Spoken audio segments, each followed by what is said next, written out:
వాళ్ళ పార్టీ పుట్టిందే అబద్ధాల పునాదుల మీద. వాళ్ళు పింక్ డైమండ్ అన్నారు అప్పుడు, అట్లనే దేవుడు చూపించాడు వాళ్ళకి ఏంటనేది.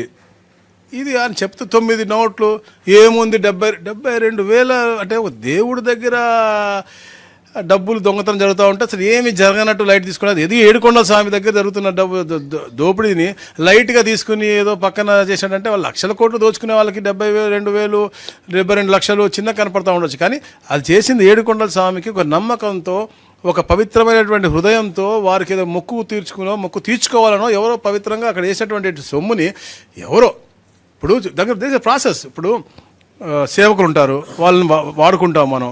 దొరికింది పోలీస్ కేసు పెట్టు. ఇప్పుడు ఇవాళ జరుగుండొచ్చు.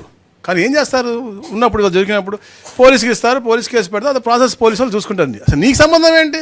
మీరెవరు వాళ్ళతో మాట్లాడడానికి, మీరెవరు వాళ్ళ ఆస్తి రాయించుకోవడానికి, మీరెవరు బ్లాక్మెయిల్ చేయడానికి, మీరెవరు వాళ్ళు తీసుకోవడానికి? ఈరోజు అతను కూడా బాధపడుతూ చెప్తా ఉన్నాడు కదా. That's not the process basic. అది చెప్పేది నేను.